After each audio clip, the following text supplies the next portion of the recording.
voilà donc la toile ñi nga xamante ne ci ñoom la ñu nar a wax tey Thioro lim na ko sànq je crois que ak Donald Trump ngay commencé. waaw moom laay commencé xat yi comme ni ñu ko waxee rek bi ñu duggee ci réseaux sociaux yi li nga xam ne moo ci gën a fës.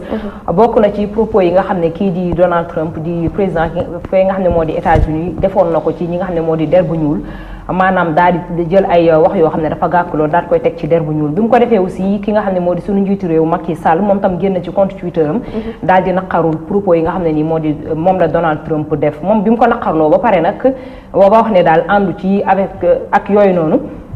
ñi nga xam ne ñoo di internautes yi aussi gis nga comme ni ko Charles wane nii ci écran bi gis nga li mu lii ñoom ñii di internautes yi ñoom defuñu sax seen xel bu baax ci li nga xam ne moom la Macky Sall wax mais li ñu li leen gën a marqué mooy dañoo wax ne benn faute boo xam ne ni moom monsieur le président da ko def ci li nga xam ne moo di moom la bind muy mérite bi nga xam ne da ko conjugué wut waaw ñoom nag loolu naqari na leen torop ci biir commentaire yi sax buñ ko Charles mënee indil ñu xool ñoom li ñuy wax ci biir commentaire yi parce que ñoom ñu ci bari ñu ngi wax ni bala ngay der bu ñuul nga respecté ñu ñun sénégalais yi ba pare nga respecté tamit africains yi ba pare parce que le fait moom mu def faute bi rek ñoom dañoo jàpp ne ñoom it manque de respect la daal ci loolu tamit am na ci ñeneen ñoo xam ne dañoo bàyyi loolu faute baak loolu lépp di wax ci ni moom Macky Sall dafa àdduwul carrément jëmale ci ki nga xam ne moo di Donald Trump parce que li ñuy def hashtag daal di def turam defu ko parce que bu fekkonte ne moom dafa bëgg mu jot message am waroon na ko def stage bi daat koy wan carrément ne ko yow laay waxal pour mu mën a jot ci message bi ñoom daal loolu la ñuy jàpp pour l'instant ci li nga xam ne moo di propos yi nga xam ne moom la Donald Trump def en même temps Macky Sall tontu ko. moi je crois que loo contre nit Macky Sall nit la il est humain donc ku ci nekk ci ñun da ngay def erreur c'est vrai que peut-être ak par rapport à cellule de com bu mu am ak ñëpp ñu ko wër faute bi mënoon na ñàkk mais faut savoir qu'il a été l'un des premiers présidents bi nga xamante ne moom moo tontu kàddu teggu newul yi nga xamante ne moom la Donald Trump jël teg ko suñu kaw et par rapport à la personne bi wax ni que hashtag bi xawma on l'a pas fait tweet bi nga xamante ne moom le président Macky Sall def comme je l'ai dit je crois qu'il a été le premier ci chef d'État yi donc tweet la boo xamante ne Amérique dañu ko reprendre dañu ko traduire en anglais site internet yu bari ñu ci mel ni BBC News dañ ko reprendre donc c'est sûr que Donald Trump jot na ci d'où même peut-être excuse yi nga xamante ne presse bu mu def barki dem dëgg la loolu dëgg la xat yi ak ñeneen ñoo xam ne tam ci yeneen pays d'Afrique yi parce que ñoom tam ci biir commentaire yi ba tey ji ñu ngi wax ne na def comme waa Botswana ak ñeneen comme niñ ko wane mais daal du mu ci mënti doon. mooy Botswana ils l'ont fait après Macky Sall. waaw moom moo ko njëkk a def c'est que ñoom tamit xam nga rek contre bi tam. mais bon loolu mooy charme un peu internet liberté d'expression et également le fait de dire ku ci nekk li nga xamante ne moom nga xalaat. waaw juste ça ba tey ci propos Donald Trump yooyu. dañuy ànd ak Charles ci beneen haïtien boo xam ne moom tamit ci réseaux sociaux yi fi mu ne nii mi ngi def la toile baax a baax parce que dafa jël li nga xam ne moo di passeport am visa États-Unis moo ci nekkoon mu daat koy brûler gis nga da koo laq nii daat koy posté ci compte waaw Facebook am ñeneen ñi tamit internautes yi tam ñu ci bari daal di koy partager ci seen Facebook ak seen Twitter et des choses comme ça ci loolu sax nag am na ci ñoo xam ne ñu ngi koy wax ni même bu fekkente ne Donald Trump moom a jiitu États-Unis tamit warul tax yow nga lakk sa visa parce que fan nga jëlaatee sa xaalis ay kii am na ñoo xam ne tam dañuy ànd ak moom ci lu mu def parce que ñu ngi wax naan ci biir commentaire yi même sénégalais yi fa nekk sax ak africains yi fa nekk ñëpp dañaa war a ñibbisiwaat parce que comme xas na ko ba wax rek xeeb nañu ñoom tam dañoo war a wane seen bopp ci ay lakk visa ay ñii di ñibbisi genre yooyu noonu. ku ci nekk ak moyen je crois que bi nga am pour wane mer bi nga am par rapport à c'est ce qu'il a trouvé après dañ ñu saaga ku nekk ak saaga manière bi nga xamante ne moom nga koy recevoir et puis on a la chance am politicienne ci plateau bi on pourrait savoir ban gis-gis la am ci kàddu yi nga xamante ne moom la Donald Trump yëkkati. waaw kàddu Donald Trump yi man li nga xamante ne moom la président Macky Sall wax dama ko partagé parce que quand même c'est le premier Sénégalais. donc c'est notre président bu fekkee ni Donald Trump dafa injurier la race noire parce que boo liiree au fond li mu wax c'est très grave. il nous a injurié tous kenn ku ci nekk sentir nga dans ta chair ni Donald Trump jam na la donc li président Macky Sall wax ñun ñëpp dañ ko partagé bu ñu mënoon ñun ñëpp nekk Macky Sall dañ koy def en plus de cela faute boobu ñu wax man jàngalekat la ça peut être une faute de frappe bon ça ne mérite pas aussi que nit ñi di ci épiloguer parce que quand même c'est un sunu président la te li mu def man xam nga man ànduma ak moom mais damay wax dëgg rek parce que nit ki aussi il aurait pu dire autre chose wala faire autre chose que ñun ñëpp dañ ko ciy condamné mais bu defee lii te ñun ñëpp ñu war ko def ñun ñëpp la ko defal à mon avis parce que Trump dafa yabaate daal dafa yabaate te yaakaar naa ne race noire ñun nag am na chiffre boo xam ne war l'Afrique war na ko delloo vraiment madame Oumou alors man ci li may rebondir mooy c'est bien que suñ président njëkk a doon président bi njëkk a génn wax est-ce que premier deuxième troisième am na importance donc su dee dañuy glorifier wu ne le fait que mu njëkk a wax baax na mais moi j'aurais aimé le fait que mu dem ci Charlie Hebdo manifester dox ñu gis ko ci mbedd bi ñu dégg ko mu wax ñu au lieu parce que ñëpp duñuy lire tweet ñëpp duñ tweeté ñëpp nekkuñ ci internet bi peut-être am na ñoo xam ne maire yoo xam ne xamuñu mais nam def ci Charlie ñëpp gis ko mu génn ci mbedd bi dox su dem xam nañ ne kii amul ci ñun respect Trump amul ci ñun respect la muy bind na ko génn wax ko ñëpp gis ko ñëpp dégg ko j'aurais aimé mu réagir donc tout simplement man bon c'est un acte courageux au moins de réagir mais il y a un problème pour man sax Trump lui c'est quelqu'un qui méconnaît l'histoire parce que ñoom tubaab yi nekk États-Unis ce sont les Indiens qui ont habité en premier lieu l'Amérique ñoom anglais lañ dañoo jóge Angleterre ñëw foofu coloniser imposé wu donc moom déjà il trahit l'histoire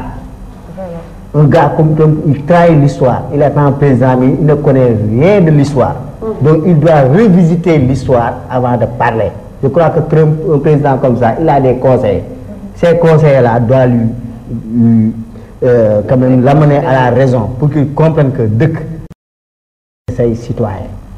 C'est pas pour rien que américains yi naan que ils ont un gamin à la Maison Blanche. billaay wallaay ba tey dañuy jàll ci leneen wax ci wàllum raciste googu nga xam ne moom la der yu weex yi di ko teg ci der yu ñuul yi parce que gis nañ benn marque boo xam ne mi ngi doon marque H&M boo xam ne mi ngi nekkee ca diwaanu France. marque bi tamit ñu ànd ak Charles rek ci photo yi ñu mën ko commenter marque bi dañoo génn ñaari xale bi der bu ñuul la kii der bu weex ñu bind ci ku sol der bu ñuul bi ci pull bi mu sol daan ne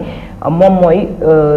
ki nga xam ne moo di singe bi nga xam ne moom moo gën a cool moom moo gën a nooy daal ci fi nga xam ne moo di jungle bi ci ki nga xam ne moo sol lu weex li tamit ñu jël ko tagg ko fa comme quoi moom mooy intellectuel bi moom mooy expert bi moom mooy genre way lii yëpp tam ay affaire de lii la parce que tamit bu ñu bëggee jël der bu ñuul daat koy suufeel tam ba mu suufee jël der bu weex yëkkati ko ba mu yëkkati ko dina indi problème parce que gis nañ ko rek ci sud africain yi et tout ñoom dañaa génn dugg ci boutique yi nga xam ne nii fépp foo xam ne H&M am na fa boutique ñuy génn seen yëre yi ak di sànni ci biti ak di daggate parce que nee nañ kenn dootu ko jaay ci dëkk bi ci biir commentaire yi aussi ñu bari ci internet yi ñu ngi koy ñaawlu ba fi ñaawlu yem bay wax ni fépp fu mënti doon ci Afrique ak fépp fu der bu ñuul nekk dañaa war a génne marque H&M bi ci seen biir dëkk te kenn waratu ko faa sol déjà alors pour lii nii ci fin année 2017 bi dañu gis que dafa am phénomène boo xam ne marque yu mag yi dañu ko jël États-Unis mooy que dañuy def mauvaise publicité boo xamante ne finalement dafay yokk parce que marque H&M c'est vrai que marque bu mag la mais buzz bi nga xamante ne moom la ci début année 18 bi amu ko woon avant donc lii ñu bind ci turu xale bi Coolest Monkey in the Jungle ki nga xamante ne moom moo gën a cool ci àll bi solal ko ku ñuul déjà je pense que bu ñu ko solaloon ku weex peut-être bruit bi du am comme li nga xamante ne moom la am ci noir parce que souvent pour indexer noir yi frustré leen on leur dit que ay singe lañ wala ce genre de choses après comme ni nga ko waxee noir yi génn nañu fustigé nañ ko mais yaayu xale bi ci boppam moom bi mu génnee dafa défendre marque bi après voilà la maman on comprend pas mais xale bi tamit il a eu de la chance parce que même bu fekkee mauvaise publicité bu arrangé wul marque bi la moom ku ci mel ni PDD jël na ko fay ko 500 millions je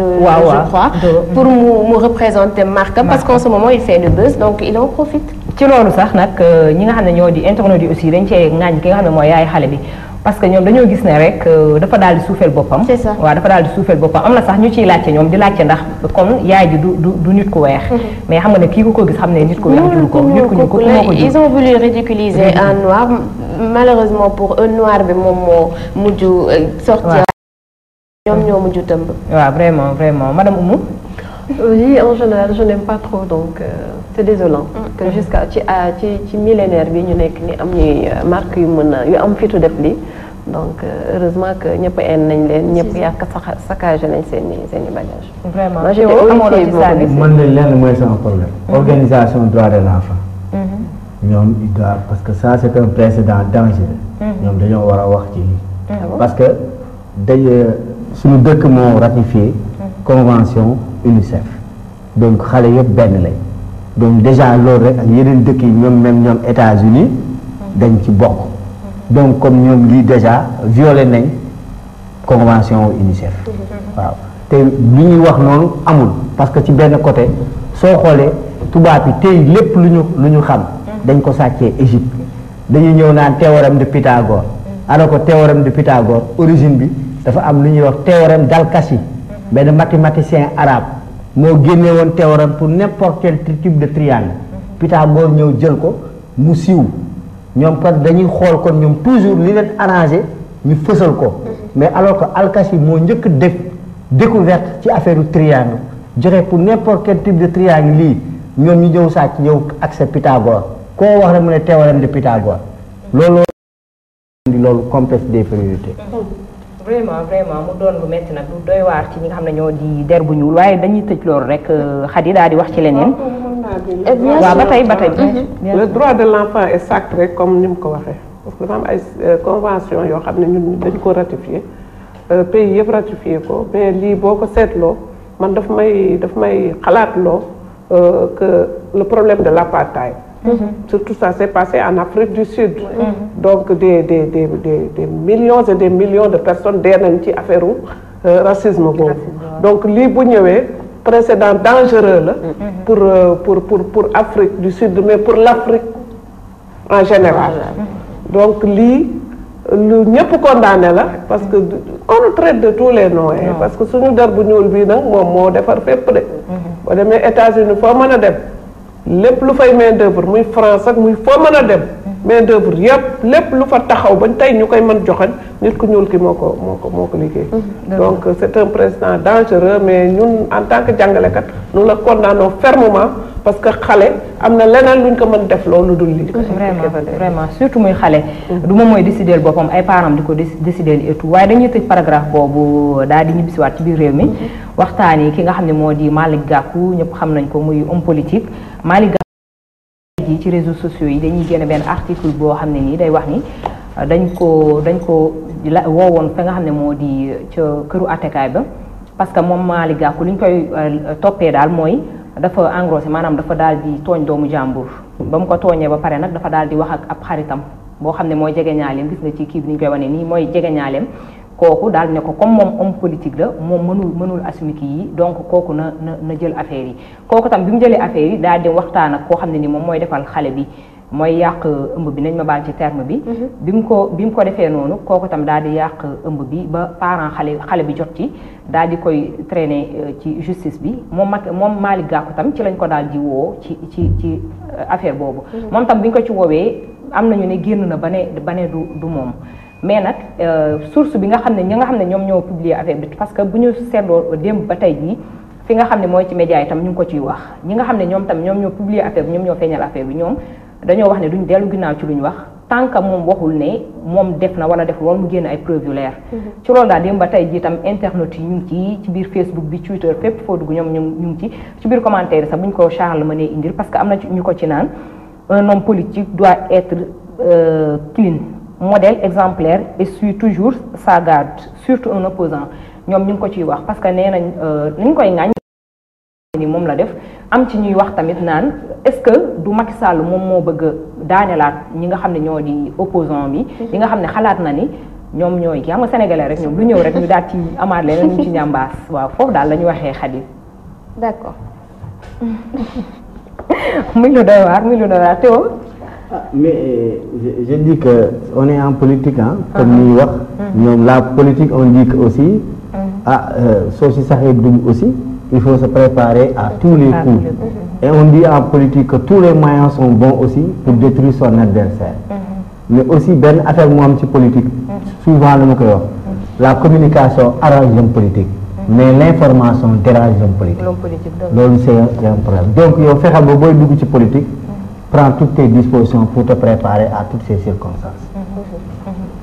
muy lu doy waa ba tey tam ñu tëj ko rek jàll ci leneen. ba tey man politicien bi war naa ci mën a. waaw ba tey tuuti rek parce que quand même. loolu man dama koy condamner parce que xam nga dafa am ñun suñu seen réseaux sociaux yi dañu dugg trop ci vie privée nit ñi. ba pare dañ ciy wax loo xam ne ni aussi da ngay dem ba ci fond bi maîtriser woo ko mais ni nga expliquer léegi man maa ngi soog a suivre affaire bi déglu naa ko ce matin rek mais man lu bon bëgguma ko déglu. parce que quand même un responsable comme Malick Gakou di def yenn légèreté yooyu ñu koy wax. moi mënuma koo gëm tant que aw ma ci lu ma leer parce que xam naa ni daal un homme politique daal boo nekkee ci kanam di bokk ci ñi wax ñi ba ñëpp di la ràññee yaakaar naa ni taqal la wala def la lox wala piège la def la loo xam ne bu ëllëgee parce que nee ñu il est candidat à l'élection présidentielle de 2019 mais kooku yàq ko dafay yomb wala piéger ko dafay yomb moo tax ñun politiciens yi mënuñoo gëm loolu parce que quand même nous sommes tous en sursis parce que à tout moment mën nañ la waxal loo xame ni même boo ko deful sax mën na la yàqal ëllëg sa avenir noonu laa ko gisee. waaw ba tey ñuy xool rek nan la njaw di desee xam bi comme ni ko olof Jaay di waxee ci loolu tam dañuy tëj paragraphe boobu xar yi daal dem ci beneen daal di wax ci xale bi nga xam ni moo di Seynabou Mbaye te nga xam ne dafa décédé récemment ci hôpital bi nga xam ne moo di hôpital mën nañoo bañ a tudd hôpital parce que ki nga xam ne moo di bàyyi juróom bu góor moom moo génn ci compte Facebook am daal di publier daal di désolé daal di wax ni doomam dafa bëggoon dëkkam mais tey jii dëkkam ñoom ñoo ko faat parce que erreur médicale ci la faatoo ci la xale bi faatoo moom di papa ji aussi mi ngi wax ni rek xale bi dafa lakkoon bi mu lakkee tamit ñu yóbbu ko ci hôpital bi ñëwee xale bi comme dafa amoon vie bu lii xale bi dafa nekkoon xale boo xam ne nii dafa parce que bi ñuy expliqué 9 jours yi nga xam ne def na ko ci hôpital bi rek xale bi déjà moom moo yoroon wàllu ambiance beeg genre yooyu noonu ba tax na ñi nga xam ne ñoo di médecins yi ñoom tamit jëluñu ko ci bi muy excès jëluñu ko pour faj ko faj boo xam ne moom moo ci waar ba tax na lakk bi daal di dem ba ci biir yaram bi ba yàq yaram bi déjà laal yenn parties yi ba mujjee réanimation ba mujjee ci ñàkk bakkanam moom papa ji nag dafa def lettre bi def ko ci Facebook am di ñaaxtu ak di ñaawlu loolu bi mu ko defee aussi gis nañ ci réseaux sociaux yi fépp nit ñi partagé nañ ko ci en plus ku ci nekk tam ci internet yi joxe nga ci sa xalaat nit ñi tamit métti dul nañ ko bu baax parce que xale bi ku ko gis mu am 4 ans dong ñu wax ya papam ci boppam taxaw ne ci loolu la faatoo day naqari nit ñi daal en tant que nit wax ma laa nag particulièrement sénégalais mu naqari tamit ñi nga xam ne ñoo di internet yi ba wane nañ seen naqar fu mënti yem di ñaanal tam xale bi mais ci loolu tamit ñi nga xam ne ñoo di hôpital ba directeur bi dafa daal di génn daal di weddi li nga xam ne moom la papa ji wax daal di indiwaat yeneen propos waaye bi mu ko indee moom tamit papa ji dafa ñëwaat daal koy weddiwaat parce que papa ji nee na moom li mu wax ne foofu la doomam faatoo ci domaine bi doomam faatoo loolu moo am parce que hôpital war ñu woon génn di ŋàññaat moom li mu wax wala ñuy weddi moom li mu wax lu mu ci mënti doon daal muy xale muy mag erreur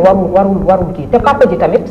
amul fitu doomam de yaakaaruma ne waajur tamit am na boobu fit pour def ko malaa da nga jël sa doom teg ko ci Facebook su ko defee daal mën nañoo jàpp ne dafa am lu ko metti moo tax mu def ko. surtout que c'est pas la première fois épisode yu mel nii li ñu koy gis dafa bari dañuy alerter moment bi nga xamante ne ci la am coow li bari mais quelque temps après on oublie on passe à autre chose beneen cas amaat encore en tout cas war nañ ci jóg parce que dafa metti vraiment dafa metti madame Diong. oui xam nga boo dee jaboot ngay jur doom xam nga boo gisee lii da ngay am trop lu la naqati dafay metti ndax papay xale bi boo ko dégloo rek dafay wax ak xol dafa metti na mais erreur médicale bu ñu mën na nekk donc y a une responsabilité à situer mais à quel niveau xam nga bëgguma ci dugg ça c'est au niveau de la justice ñoo war a mën a situer responsabilité bi nga xamee ni moo tax xale bi faatu ñu ngi koy jaalee ay papaam di ko jaalee ay mbokkam di ñaan yàlla vraiment xale la donc ñoom ñi parents yi yàlla jox leen keneen ku ko remplacer mais metti na trop dafa metti Sénégalais moom bëggul loolu waaw ku jur doom ak ku jurul doom parce que ku jurul doom moom yaa ngi yaakaar jur doom ngay góor ngay jigéen ñu ngi leen di jaale bu baax di ko metti lu bu baax aussi waaw metti na trop ba tey ñu tëj paragraphe boobu Khady daal di wax ci wàllu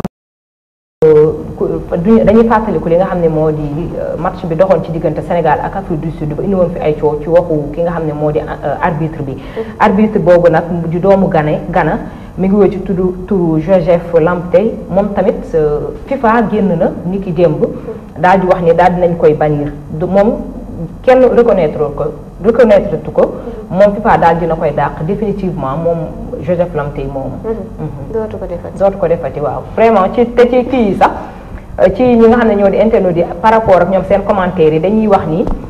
am na ci ñoo xam ne dañuy wax ne mënoon nañ ko baal ku xam Sénégal ak seen xol bu rafet mënoon nañ ko baal parce que lu mu mënti woon def tamit feeñul tey parce que Sénégal xas na ba qualifié donc moom mënoon nañ ko bàyyi rek mu eggale yëfam mais décision bi tamit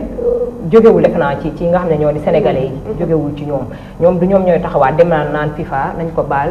affaire yooyu noonu am na ci ñoo xam ne comme ni nga ko waxee rek naan dootu ko defati comme dootu ko defati nag moom mooy dootu taxaw ci terrain bi moom définitivement Théo. bon kenn ñu yéene nit li bon. mais je crois que léegi un homme averti en vaut deux. dina tax tamit arbitre yeneen arbitre yi aussi ñuy xalaat ne bu ñuy arbitrer mën nañ taal réew. parce que arbitrer match nee naa mën nga taal réew parce que mën nga jël benn décision boo xam ne bu match bi jeexee rek nga tas dëkk ba. kon dina tax tamit yeneen arbitre ragal na. parce que bu njëkk ba arbitre da ngaa leen gis ku doon liggéey mu def ko passe-temps mais léegi arbitre liggéey la donc dina tax tamit ku koy def tamit nga xam bu baax li ngay jël sur le terrain. waaw ñu tëj paragraphe boobu ba tey rek dem ci beneen paragraphe maanaam dañuy fàttaliku rek ki nga xam ne moo di Ndongo Lo parce que bis ni ki tey ji le 16 janvier bi ci la am fukki at ak ñett ci fi nga xam ne moo di ci suuf si. mooy Ndongo Lo kenn dootu ko présenté ci àdduna bi sax laay wax moom ñi nga xam ne nii doomu Pikine bi waaw gis nga ci réseaux sociaux yi nag depuis barki démb ba tey jii nit ñi ñu ngi ko ciy publier nit ñi ñu ngi ko ciy rendre hommage nit ñi ñu ngi ciy fàttaliku ay liwam ba tax na sax am nañ ay rappeurs yoo xam ne nii xam naa ñu bees lañ def nañ benn single daal ko koy jagleel ci atum ren jii single bi mu ngi génn ni ki démb ba mu ngi ci sax fépp foo xam ne nii dugg nga ko ci biir internet bi et tout ñu koy ñaanal rek waaw suuf sedd ci kawam comme ni ñu ko daan defee chaque année rek di ko ñaanal bu baax di ko ñaanal tam njaboot bu ñu bàyyi rek yàlla gën a teg loxo ci ñoom gën a teg bëtam ci ñoom incha allah amiin incha allah waaw dañ koy daal di tëj rek comme la toile tey jii waaw dañ koy daal tëjee ak vidéo humour bi nga xam ne tey dina ci ànd ak Charles ñu ànd ci ak yow.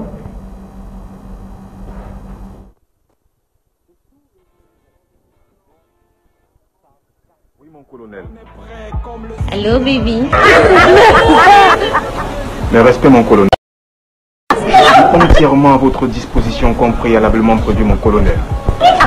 Attends, laisse-moi ça. Notre rendez-vous de ce soir tient toujours? Il n'a pas du tout changé mon colonel. Tu viens à quelle heure alors?